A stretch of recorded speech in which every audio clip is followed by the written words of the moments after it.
All right, welcome everyone to KodeCamp 5.0. These are the anticipation for this course has been a lot, both on the internet and in person. I've been really anticipating this cohort, right? So I'm happy to have all of you with me. And basically, what we are going to be learning in this particular stack or track is React. Now, I want you to understand that we are going to be learning the fundamentals of React, right? So key yourself to that idea. You want to know the rudimentary, you want to have the rudimentary knowledge of React. I understand that everybody on this call should be familiar with JavaScript, correct? Please just identify with raising your hand if you are familiar with JavaScript.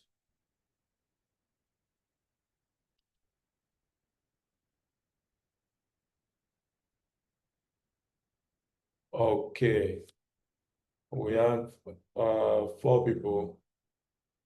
Just 4 people. That's strange. This is supposed to be an intermediate class, so everybody here should be familiar with JavaScript. Okay. All right. So basically, we are going to be learning React in this class. React is a library developed by Facebook, right? Yes, developed and maintained by Facebook. React is built on JavaScript. Now, don't get it twisted. React is also used with TypeScript, right? Because basically TypeScript is like a superset of JavaScript. So advanced level React is actually written with TypeScript. But the library itself is built on JavaScript. Do you understand?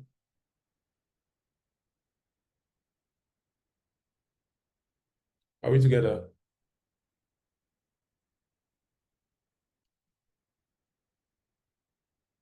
Okay, so now I want you to acknowledge that you can see my screen.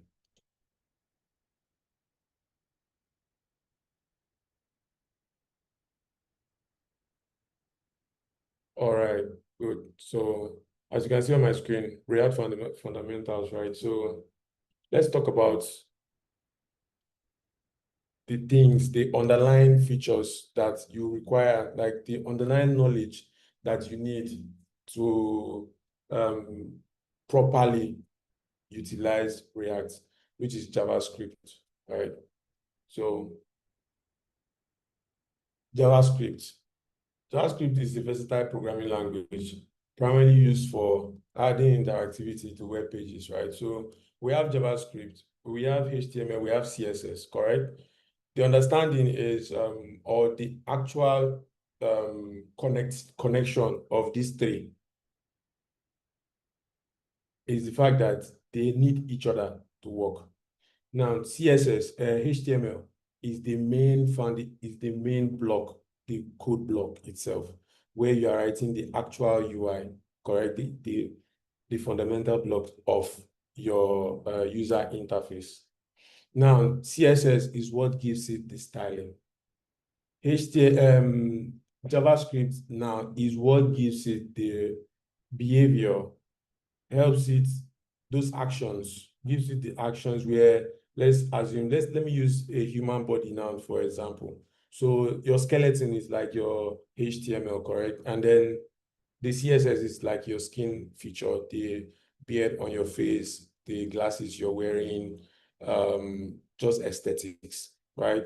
Then JavaScript is what helps you move your body. What tells you your hand you can fold your hand, or you can blink your eye, or you can see, or you can walk with your legs. Do you understand?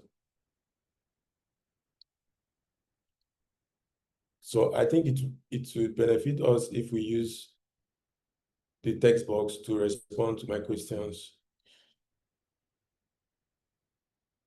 All right.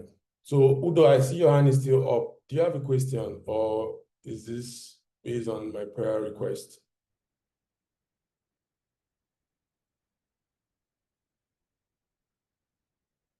Okay. So moving on to variables in JavaScript. Variables are used to store data values, right? So let's look at them as containers.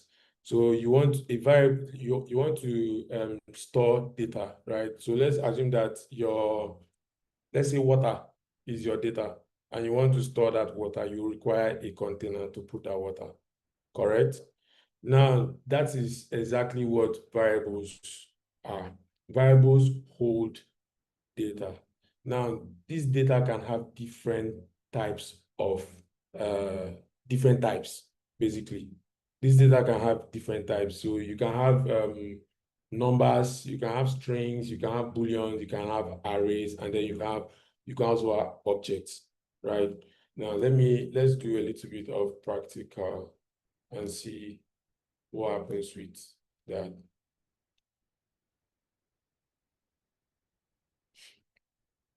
Acknowledge you can still see my screen.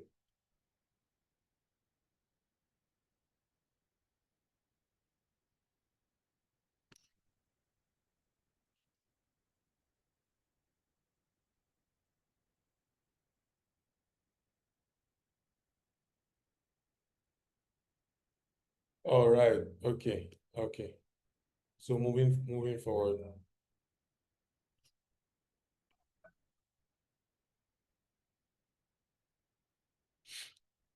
So data types.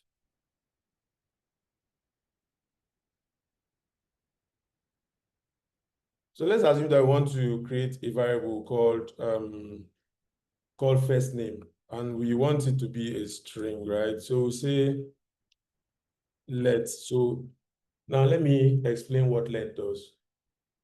We have different ways of declaring variables. So we have the let, we have the const, and we have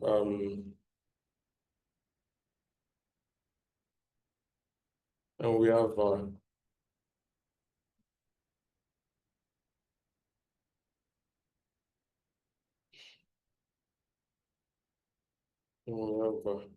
So now for all this now, there's difference, right? So let's start with var.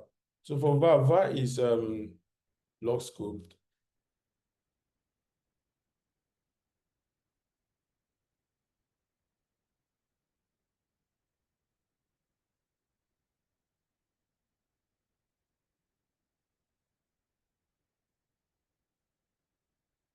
Give me a second, please.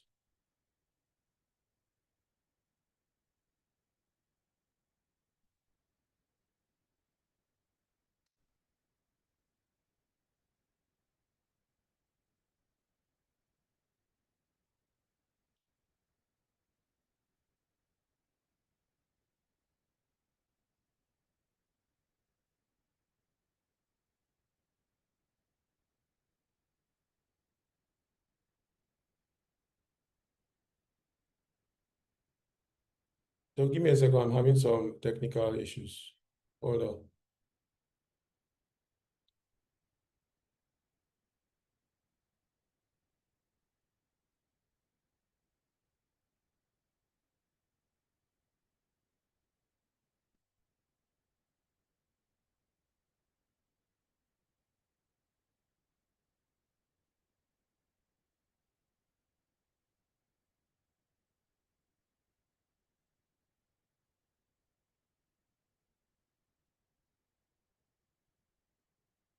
All right, so let's just go ahead and focus on data types. Then we move forward from there. Acknowledge you can see my screen, everyone.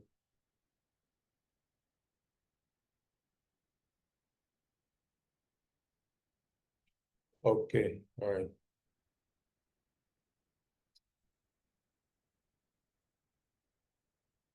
Okay, so let's declare some variables. So let's say name equals John. And then let's say age equals 30. And then let's say that is online equals true. Okay. And then let's say let empty value equals 1. And then let's say not set.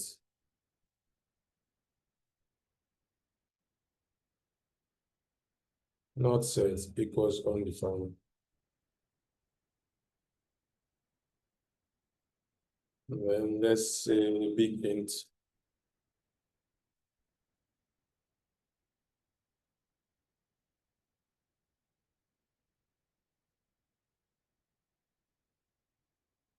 Big int. What is this? Okay. So basically what is happening here is that I have declared a couple of variables here, and then we would try to identify the data types. So I understand everybody here is familiar with JavaScript. So let's start with name. What data type is name?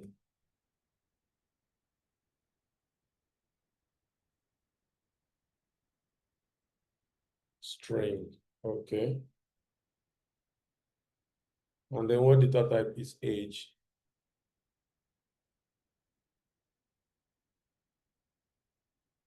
Number.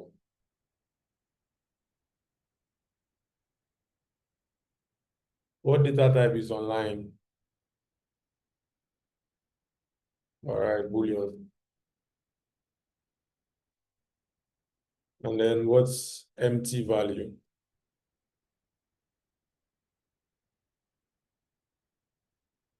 All right, no.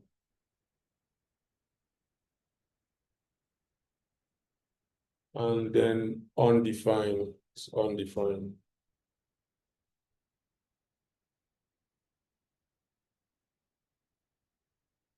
Okay.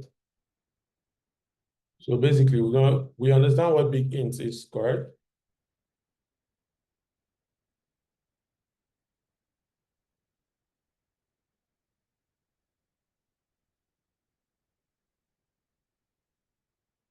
Do we understand what big int is?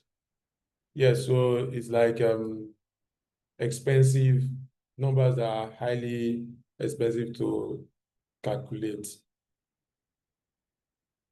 Okay, all right.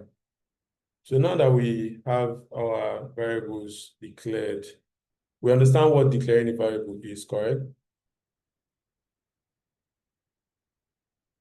Yes, all right. So we can go ahead and check non-primitive variables, data types. So this is primitive data types, correct?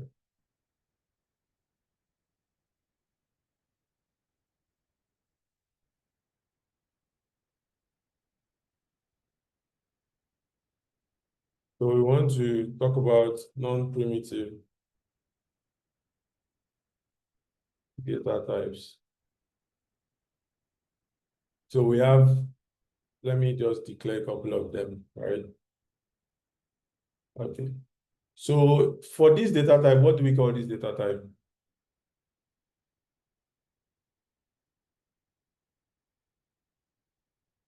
Object. All right, correct. And then this is an array. Okay, it's actually writing it here. My auto is really, okay. And this is what? Array. All right, and this is dates. Okay. All right, so basically now, when writing JavaScript, these are like one of the most important things that you need to understand, the data types. When you understand the data types and how to manipulate these data types, it makes the work easier for you. Because when you get to the point where you're writing logic, right, say maybe trying to organize your control flow, your if statements, your functions, you need to understand what kind of data are you working with. When you understand the kind of data you're working with, it's easy to now decide on how you want to handle that logic or how you want to handle the problem you're trying to solve. Do you understand?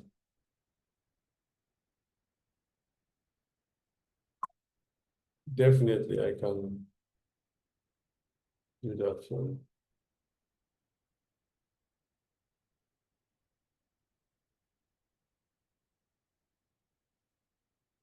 Is that clear now?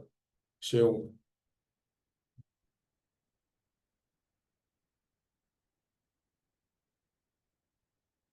Okay, all right.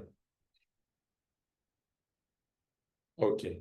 Pardon me, I have bad eyes, so I need things to be really far. Okay, so let's go ahead and talk about arithmetic operators. Let's talk about the operators. So basically, operators help us do things like mathematical operations, comparison, and then logical decisions, right? So let's say we want to add one thing to another, you require operators to do that. Or you want to compare something with another thing, you require operators to do that, right? And then let's talk about logic decisions. You also require all those kind of, you require operators to do that. So let's look at arithmetic operators. So basically, arithmetic operators are the operators that you're already familiar with. Plus, minus, times, right? Yeah, and then the modular, and then we have this. So basically, what do we call this?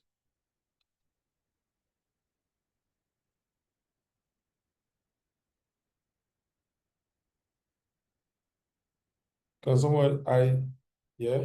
No idea. Okay. So basically, that's what we use to check exponents. So let's say you want to check the exponent of a number, you can use that, right? Then this is like what you use to check, like if a number is divisible, right? So you're like, they call it modulo. So it's what you use to check the if a number is divisible by another number. And then you can always get the result from that action. Then there is a division, and there is multiplication, there's subtraction, there is addition. So let's put it into action. Let's say, let A equals to 10, right? And then we want to do B, let B equals to 12. So now ideally you understand already that if we want to add, these are numbers, so it's, if we want to add them, it's easy to add them. What we need to do is to console.log the result of A plus B, right? So now if you notice, I did not console.log 10 plus 12. Are we following?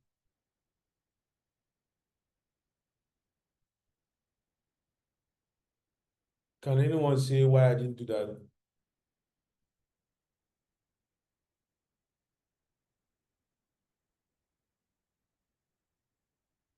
Can anyone explain why I did not console.log 10 and 12, but I console logged A and B instead?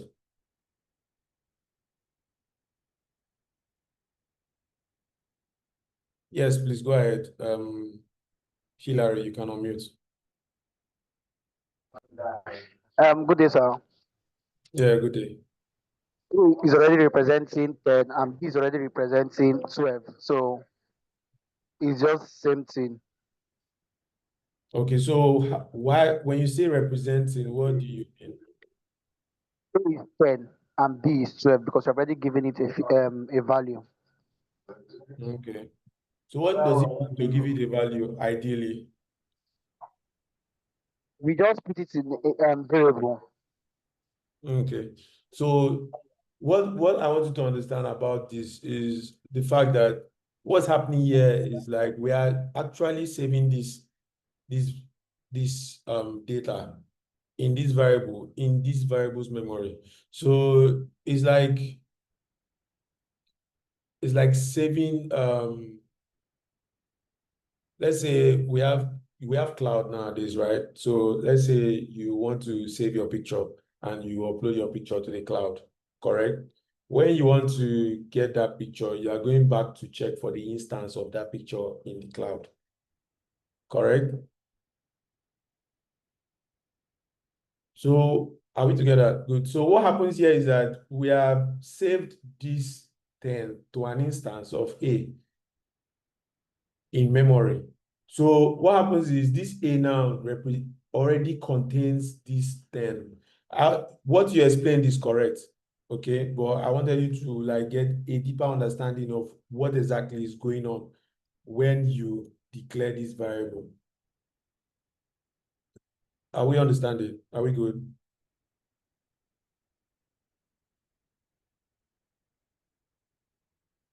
Okay, all right.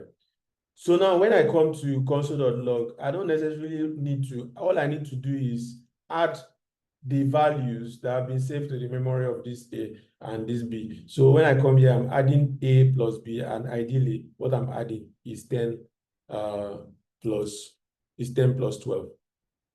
So the result of this addition should give me 22. So let's go live and see.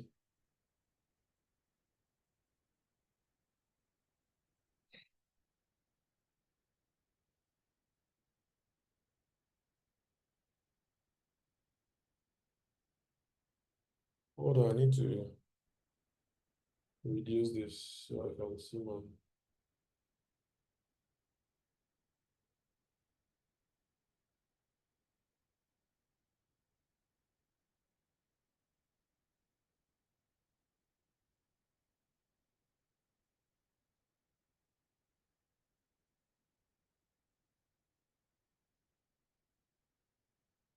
Okay, so let's remove this and then let's check the console. Let's see our results.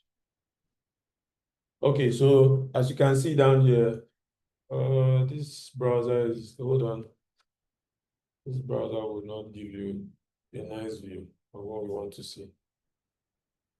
So let me get a browser that can give a better view.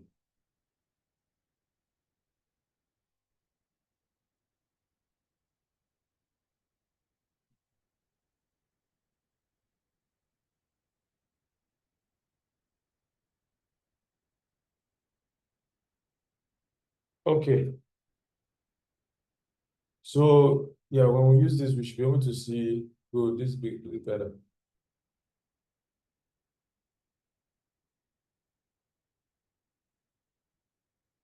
All right. So acknowledge if you can see the result. Is it clear for everybody?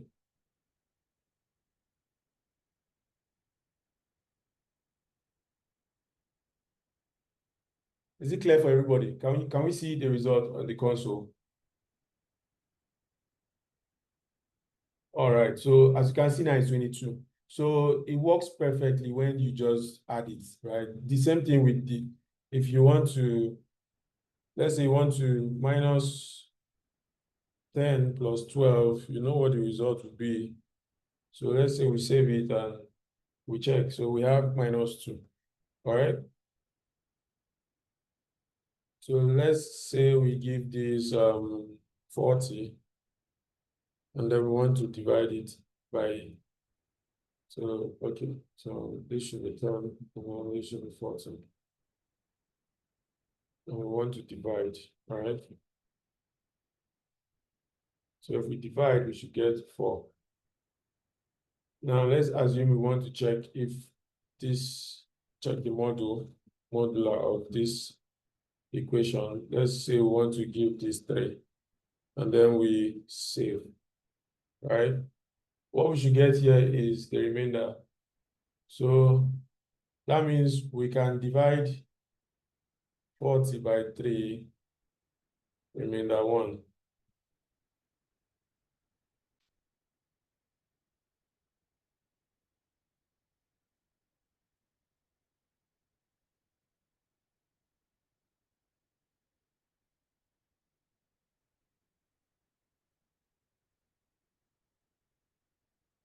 Okay, so we can now go ahead and also check for which other operator did we discuss. So we have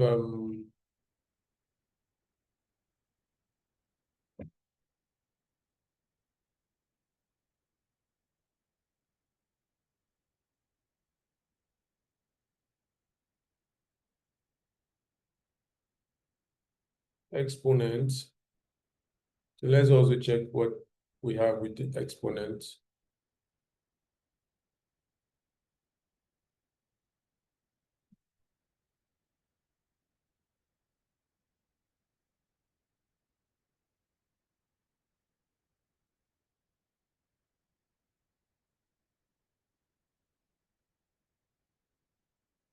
Hold on, I seem to have some issues.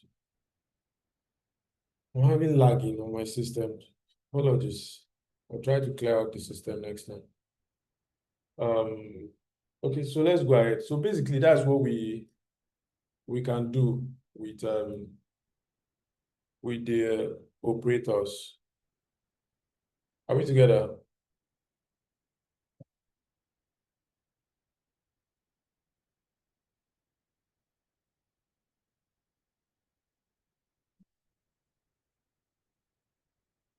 All right, okay. So we can go ahead and move further to handle some functions, right? So considering this, let's assume we want to do some operations within a function, correct?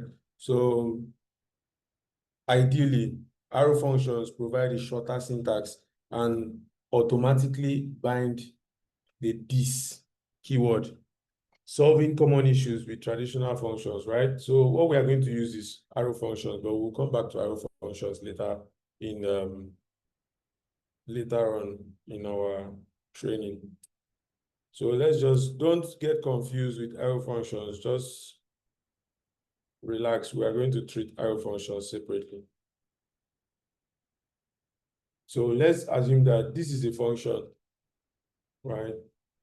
For this function now, what we are doing with this function is basic addition, correct? So the same thing we're doing with console.log, right?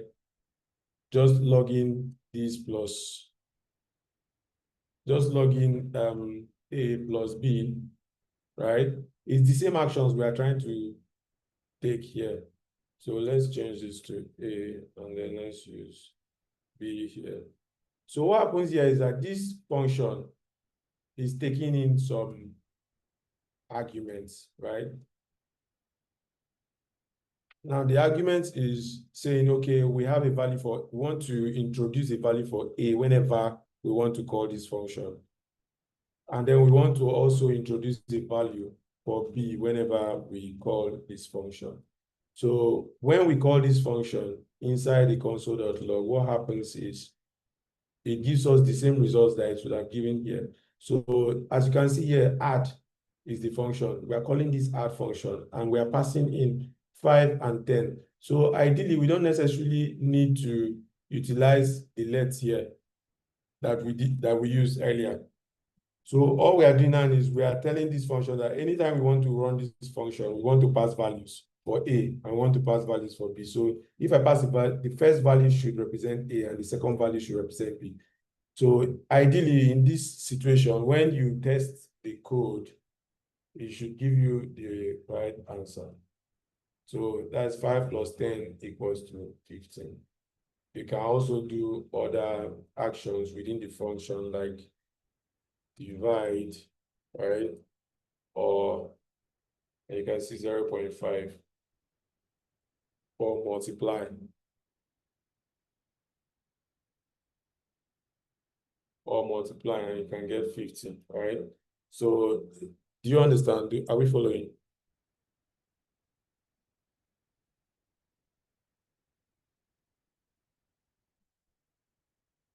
All right, so basically what we just did is I just showed you how we can manipulate manipulate functions using or manipulate variables using functions and then nesting them inside, right? So when you come to this is like a traditional way of handling this. Now there are also arrow functions, so you can also use arrow functions to handle the same actions. Say const, like I said, we'll handle functions separately. So the same function, I can refactor it and call it an arrow function. Don't necessarily need to do this. I can do a plus b, since the function is quite simple. And then I'll use the same console.log, right, to log the result. So let me highlight this. Okay, so we can use the same console.log and have the same results. This is like the same thing with what we had before. So I understand that you guys have done a lot of functions in JavaScript, correct?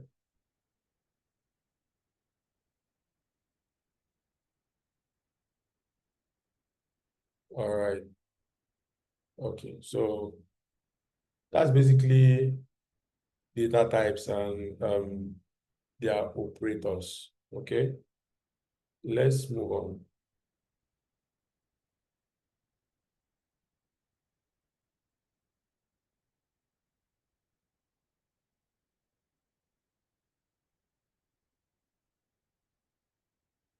So we have some other operators that we can use for other actions, right? Like when we talk about the equals to sign, there are a lot of things we can do with equals to sign depending on how we use them, right? So one equals to sign like this is used for assigning variable, right? But when we make it to, is used for comparison. When we make it 3, it's also used for comparison. So for this, these are called logical operators. Pardon me, these are comparison operators. So for this, what we can use this to do, we can use it to check if two values are the same. So let's say we have, let's number num1 equals to 10, and let's num2 equals to 20. So if I say console.log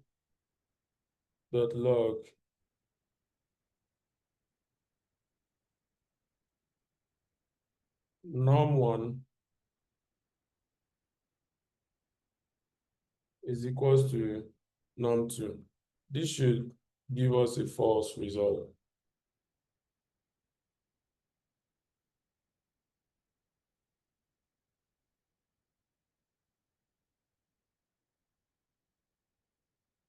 Let's bring back our console. So this should give us a false result. So as you can see on the console, it's false, right? If we change this to 10 and save, it should give us for true.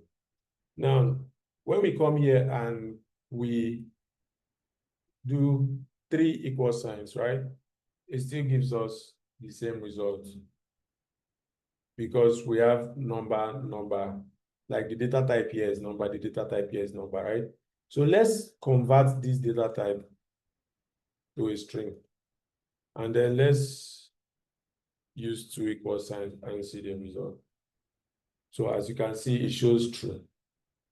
But ideally, is this really true? Are they the same?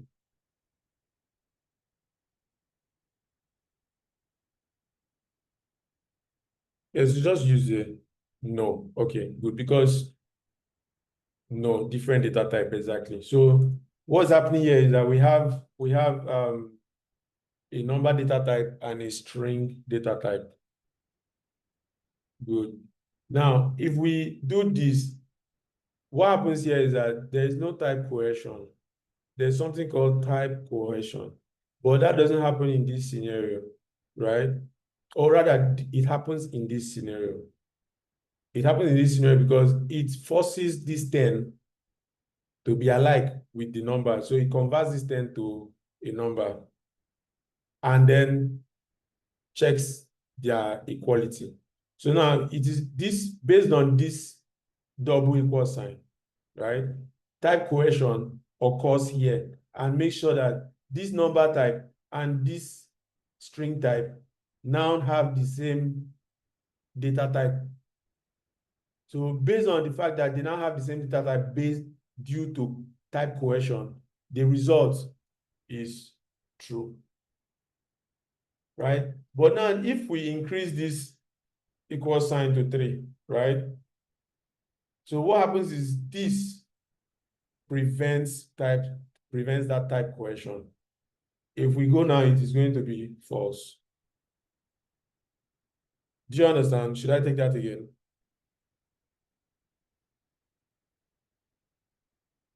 Okay. Should I take that again? Anybody?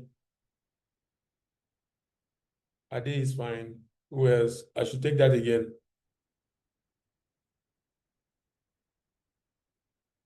Yes. Okay. All right. Let me take that again. So basically, what type coercion?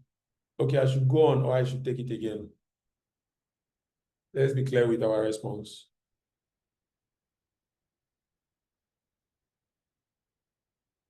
Okay, for the people that are shy to say that they don't understand what's happening, let me just take it again. All right. So type coercion basically is like a process where this operator, the equals to sign operator, converts a particular data type to match the other data type so that it can go ahead and do and perform its operation, right? So basically what happens here is when you use this two equals to sign, ideally this is supposed to equate. It's supposed to say, okay, this is equal to this. Now, when we say one thing is equal to the other, it can vary. When we have 10 as a number, this is 10 as a number, right? So these two, num1 and num2, are ideally the same by all standards because they are 10 and then they are also number types. Based on their data type, they are also number, right?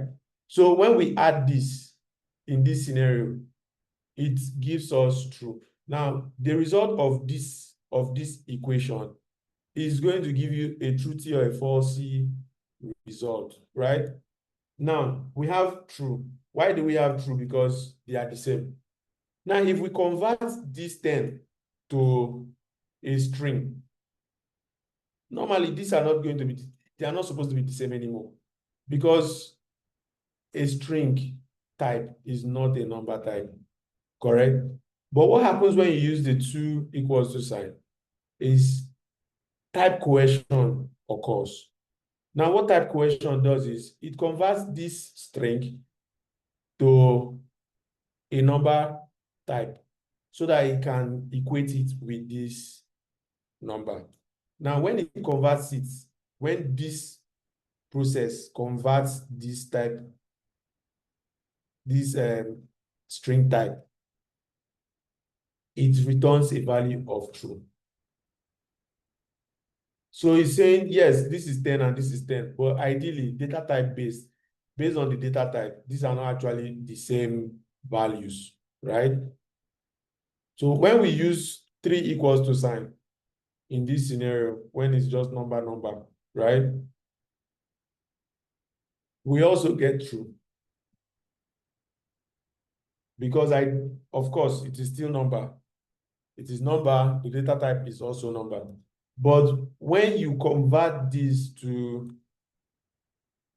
a string, these three prevents type coercion. So what happens here is that these three now will loop deep into this data type and now see that, okay, no, this data type is a string and this is a number. I cannot add a number to a string. It's like saying I cannot add a name to a number, right? So it's like you're adding David to 10. You cannot expect a number result, right? What you will see is probably if you add those two, you will be seeing a concatenated value of number and the name. We'll get to that. Now, what has happened here is that this has prevented that type coercion. So if we come here and check the result, it's going to show as false. So it is ideally saying this number one and number two are not the same. But if I change this to a string, it's going to change back to true. Are we clear now for those who want us to take it again? Yes, Pascal. Pascal and Boluwatife. Can you respond, please? All right, so we have a question from Yetunde. Yetunde, go ahead and unmute yourself. Good evening, sir. Can you hear me, Yeah, sir? good. Yes, sir. Well done, sir. Thank you so much for the opportunity, sir. Sir, I would just like to ask if I register. This is not pertaining to the class, but my battery is running low. I register for intermediate, but as it is with what you are like, I need to have a better understanding of of JS. So I was thinking, is there a way I can like switch back to beginner, sir? Yes, so this is what you do. You go to support, right, on Discord. Go to support on Okay. Discord and request to be taken to the beginner class. And this is a very great time. This is like an excellent time to move to beginners so that you Sir. don't miss out on anything. Yes. Yeah. Yes, I sir. trust the Thank you beginner so much. class. Yes, I trust the trainer there is going to do a good job to get you up to speed. Okay. Thank you so much, sir. Thank you. You're welcome. Thank you. All right. So any other person feeling like they want to, don't see it as a downgrade, see it as an opportunity to get fully grounded. Anybody?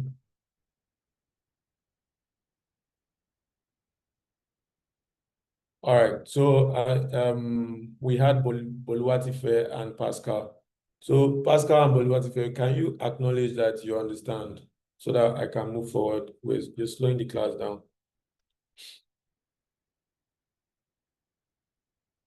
Okay, Boluwatife understands. And Pascal?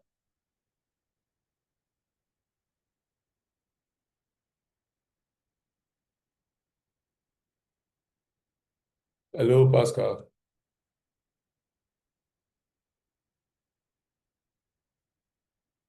Okay, we can move on. So let's look at logical operators, right? So for logical operators, we have, let's say we want to check a truthy value, right? And then we also want to equate, or we want to have one value or the other, or check if one value is truthy or is falsy before taking an action, right? So in that scenario, that's where logical operators come in. So we have the and we have the or, and then we have this logical operators. So what happens is that, what happens here, let's go ahead and use them and see what happens. So let's utilize the same numbers. We need to declare new variables.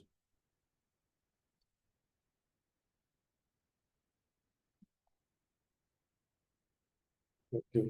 So let's say we want to check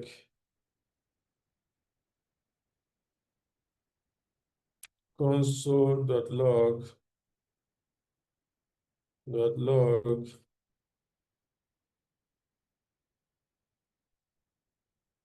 num1 is less than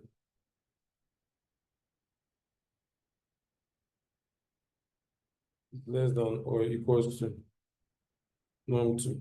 So what we are going to do is let us cover one more scenario of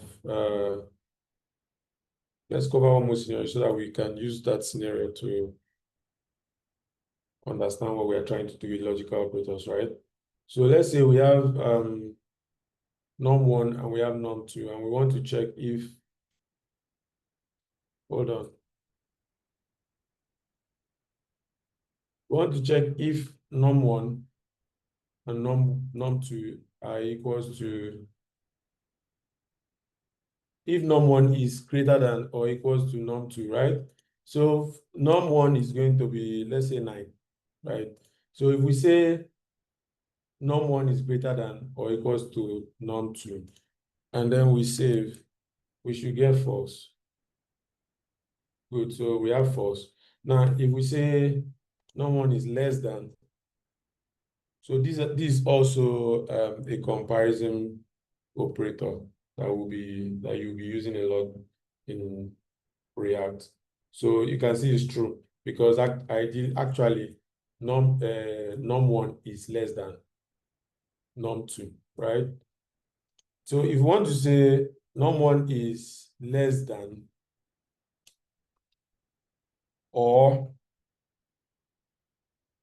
equals to,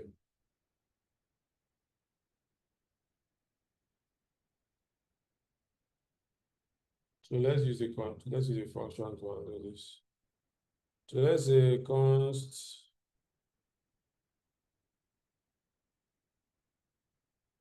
is equal, right?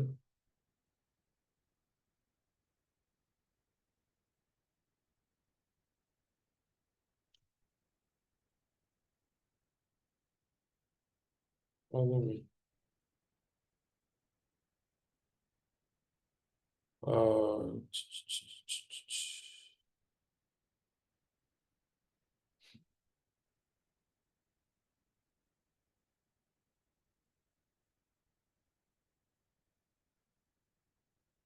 let's call it logical operation, and then let's say we want to have a value of A or B. Hold on. And then we want to have this. Okay, so now what happens here is that we're trying to check different criteria, right? Please acknowledge that you follow. Yeah. So we're trying to check different criteria with this function, correct? So what happens here is that we have A, B. A is greater than B, correct? And then we have B, A is less than 100. And then we also have B is less than 50. Now, we are passing this argument to this particular function, correct? So what we want to say is, if this, right, if A is greater than B and A is less than 100, or B is less than 50, then we should get, what should we get? A Boolean value. Are you following? Exactly, we should get true or false. So ideally, what happens here is that if this does not fulfill, that is, if this first calculation does not work, and this one too does not work, But we are saying that if the first one works and this one does not work, it should still return our result. Or if this one does not work, but this one works, it should still return our result. Do you understand?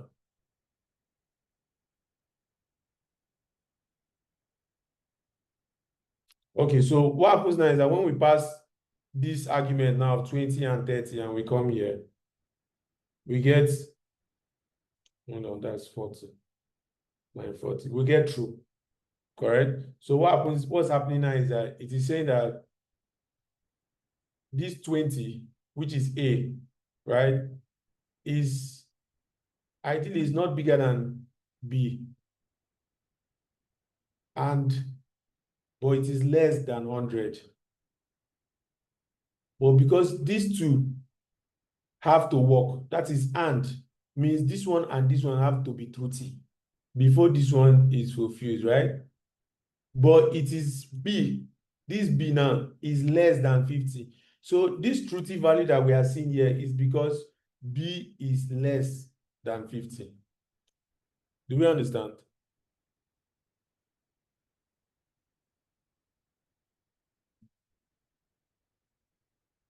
Good. So now let's assume that we now make B a little higher than 60, higher than 50, and then we save this, we should get false.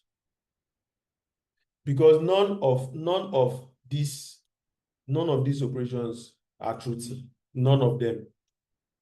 But if now on this other side of things, we now say we want A to be bigger than B. Let's say we now give A 70. So now A is greater than B and is also less than 100.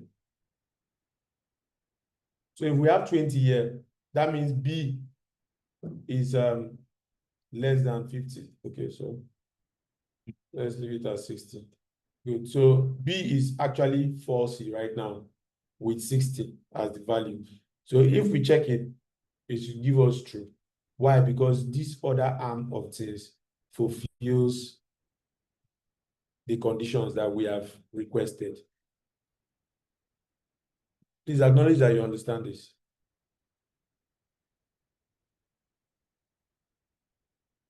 Okay. All right. Okay. Okay, so Emmanuel, what do you know? What don't you understand? Please unmute yourself. Let's hear from you. Okay, thank you. It is the and operator. You know, you said A is greater than B and A is less than 100. So basically, the way I understood it is that if A is greater than B, then it will execute A is less than 100. So that's part we now inform if Okay. the whole aspect will work. Okay, so I understand what you're saying. So basically, we're not executing this. These are all conditions that we're passing. And then for all these conditions, we have logical operators that we're using to decide, okay, we want this to happen based on the fact that these two correspond or these two do not work. So let me use a different analogy, right, to explain this. So let's assume that I want to send 3 people on a message, right? So I have Udo, right? I have Josh, and then I have Sheung. So for these 3 people now, I'm saying that I want to now check that, okay, if Udo and Josh are the same height first, right? And then they are of the same complexion. Notice the and there. So what I'm saying is that one should not work if the other one is not true. So I'm saying if Udo is dark skin and Josh is light skin, then it should not work. So that means I can't send them on that message if 2 of them are not light skin. So even if they are of the same age, but different skin color, I cannot send them on that message. So I have two different criteria for sending them on that message. One is for them to have the same age, and the other is for them to have the same color of skin. Don't get me wrong, I'm not trying to be racist. So now what happens is, I'm not saying or, which is this now. This is the and that somebody's writing on my screen, please. Don't do that. All right, so this and now is what I have done here. So basically what I have said is for these two values, this A and B, is Udo and Josh. And I'm saying that this Udo this A equals to A greater than B. I'm saying that means Udo has the same age or height. Let's use age. The same age as Josh. And Udo also has the same color as Josh, skin color as Josh. So if that's the case, then this is truthy for these two parts. Now, on this side of things now, I'm now saying I want to also send Sheung on a different message, right? But for that message now that I'm sending Sheung has to be very tall. Are we following? Now, what happens is that for these two different scenarios, these are two different scenarios. I'm not saying that for this equation to be truthy, one of these should happen. So it's either Udo should be the same height, should be the same age, and the same color of skin with Josh, or Sheung should be tall for this equation to be truthy. So now that means Sheung is on his own. Udo and this guy and George, they are now on their own. They have their own criteria for them to be part of this, my equation, the truthiness of this, my equation. So now if I come here now, you see that it is true for this very equation because this A is greater than B. So it's saying that, yes, so this A is greater than B. So it's saying that Udo is the same age with Josh. And Udo is also the same color with Josh. So based on this now, the equation is going to be truthy. Even if Sheung is not tall.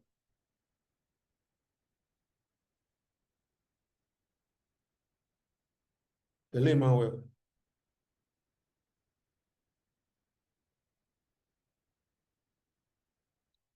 Emmanuel, can you hear me? So do you understand what we have done here? Yes, I got it perfectly. I do. Okay, exactly. So we can go different ways because we can still say or this on this side and right? And we can also say that we can remove this and say,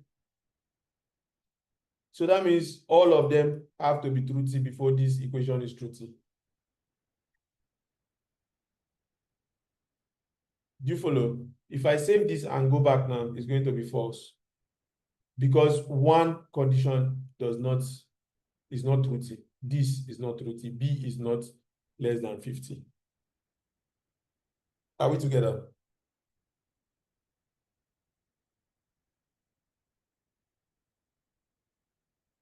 Ayomide, do you understand?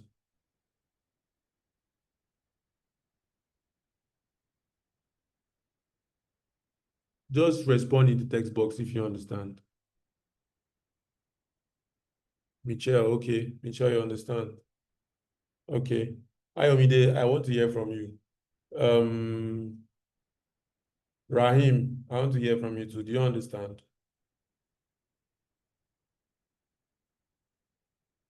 Okay, all right. Chidel, I don't know if you joined the class early. Chidel, do you understand where we are or what we are doing?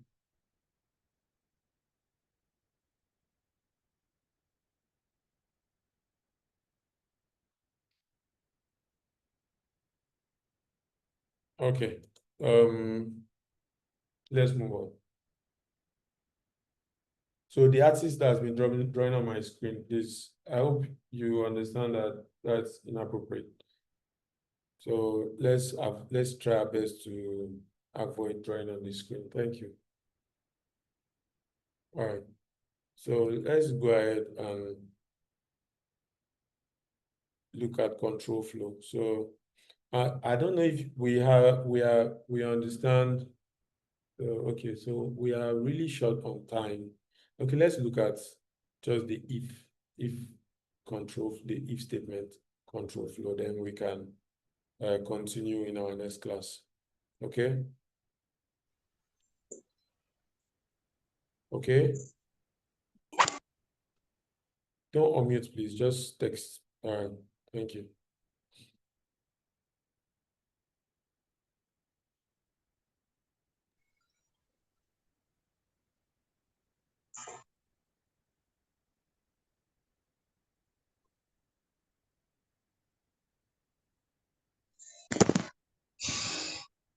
Okay, so when we talk about control flow, right?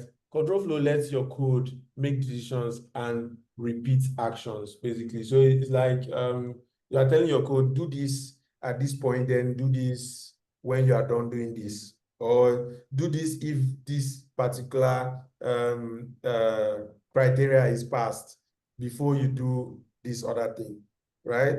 So let me go into it so that we can see it in action and understand it better, right? So let's assume that we want to check for the age of people that can vote.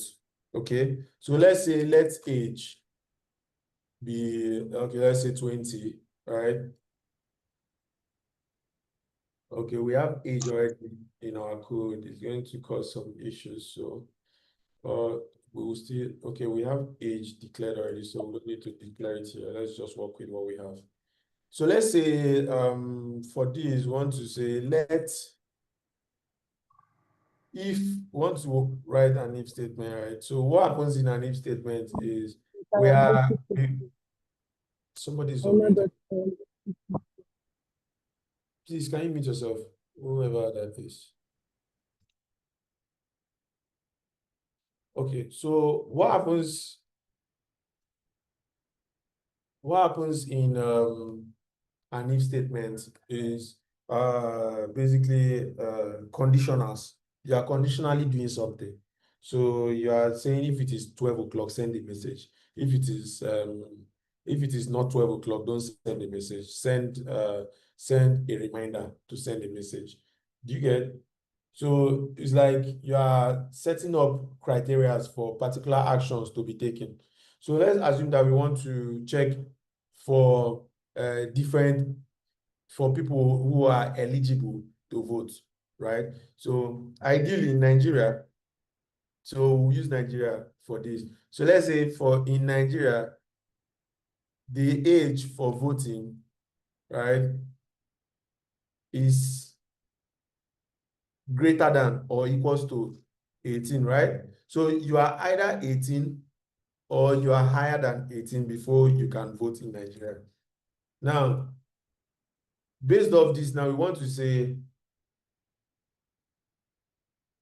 if the person's age is greater than or equals to 18, it should console.log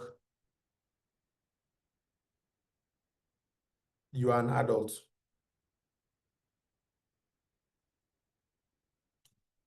Okay, let's just add another statement for clarity. You are an adult and you can vote, right? Okay, so now if we come down here and we can now say else. So else is like saying if this person does not meet this criteria, so if the person's age is not greater than or equals to 18, then just tell that person that you are not an adult and you cannot vote. Are you following?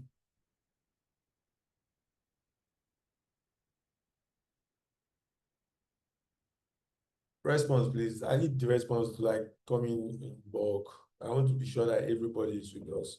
Some people are not frying Gary in the background. Okay.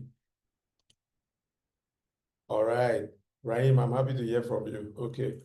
Now, what we have done here is a simple if block. This is a control block that we just written. So what's happening here is there's a criteria that will determine if you get the result of go ahead and vote, or if you get the result of you are not an adult, you're a child, you can't vote, right? Now, there are other types of control flow. Let's talk about switch. So what switch does, switch is like, I would say is about the same thing with an if statement, but it's a little bit more controlled, easier to write because you are no more writing that else if, because at some point you can have else if here if the criteria are a lot more. So, okay, let's do one thing before we go on, right?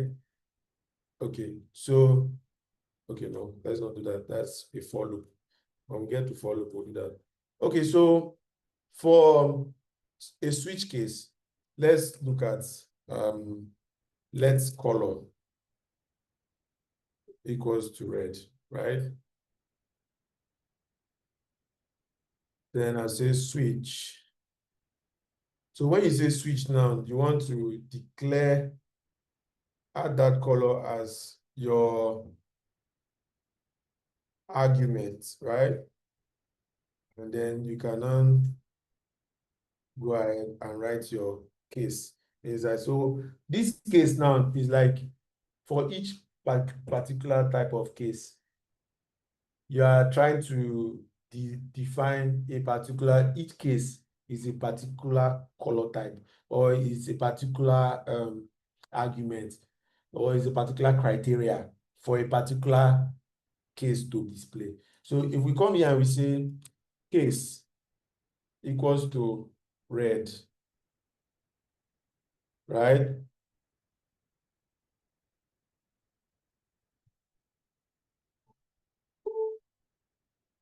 So let's say case equals to blue.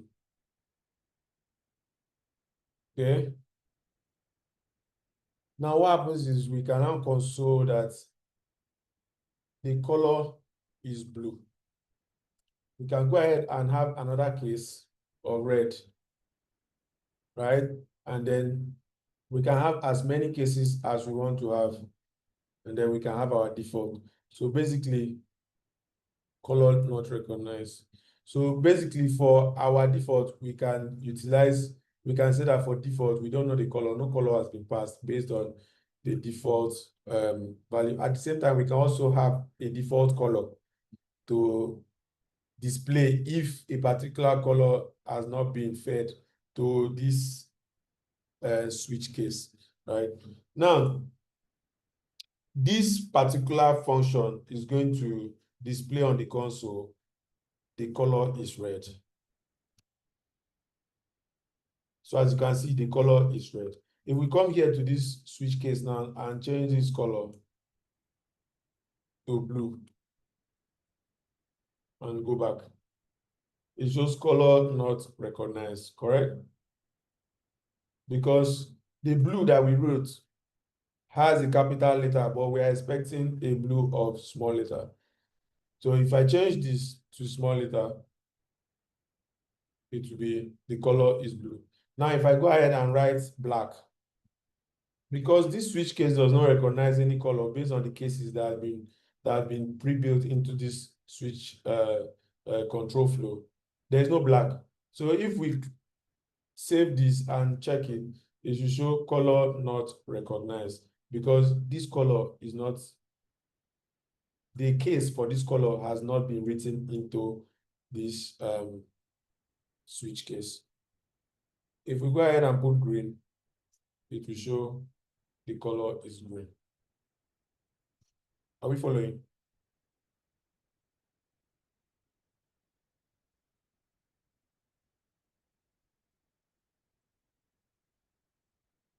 Okay. All right. So these are like those like the core like basic control flows that you'll be working with. These control flows can get quite complicated, right? And advanced depending on what you are trying to achieve with them. There is what we call the for loop. So we'll look at the for loop in our next class. Since we are behind schedule, we have other things to discuss on this call. Yes, it is. It's actually case. It's not actually case sensitive.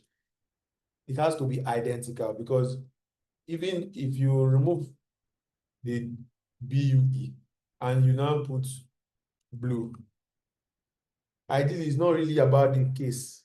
It's just that it has to be captured in your case. Do you understand? It's not about it's not about if it is capitalized or not capitalized or whatever. It just has to be captured within the case for it to fulfill that particular, so that it can display what is meant to be displayed under that case. Do you get it? Rahim?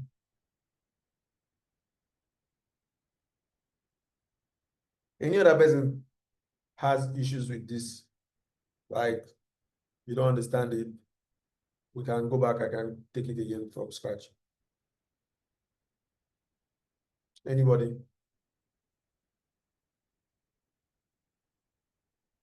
Okay, I need responses. Okay, so I have Rahim. Yeah, go ahead, Rahim. Unmute yourself. Good evening. Yeah, good evening. Yeah, thanks for the lecture. It's just a bit deviation. I can see that when you are writing the code for the switch, there is a kind of a template coming out on the VS Code. Is there any extension we can install on our VS Code that can assist in this? Or is there maybe you've written the code already and it has been on the VS Code memory? So I just need that clarification if there is any extension that can assist. Okay, so what's going to happen is that we will talk about it. Remind me to talk about it when we close the class. And nobody should leave the class after we close. Okay, yeah. So let's focus on what we are doing for now. Let's see, do we understand what we've done so far? Then we can look at that when we end the call. Okay, anybody? Hello, Ngozi. Yes, sir. Yeah. Yeah, do you understand what we've done so far? Yes, yes, I do. Okay. Amari Sadiq, do you understand what we've done so far? Yes, good evening. Okay. Bethlehem, do we understand what we've done so far?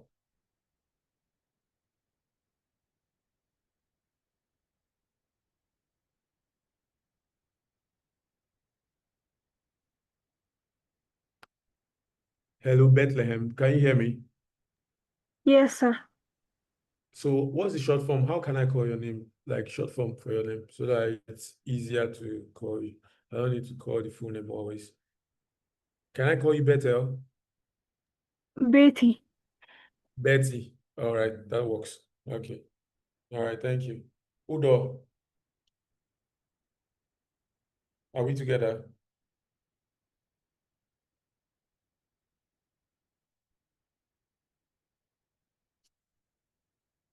Hello, Udo. Okay. So basically, that's what we are going to cover today. Okay. So what this is saying is you require JavaScript, like you require the understanding of JavaScript for you to flow in React. That is why I'm taking out time to go back to some of the fundamental things in JavaScript that you will require in React, right? Because at the end of the day, in React, you will be working with control flows, you'll be doing a lot of if statements, you'll be making API calls, all this. You want to like write your control blocks, your code blocks, so that you can easily decide what actions to take at what point. you at the same time you want to understand the kind of data type that is coming from the back end, or even with the data, if let's assume you are using some dummy data, you want to understand the kind of data types that you're working with. You want to understand how to manipulate those data types. So what we are going to do in our next class is we'll handle the remaining control flows, and then we'll also look at how to manipulate some data types, say objects and arrays, right? So thank you everyone for joining the class today. It was a pleasure teaching you.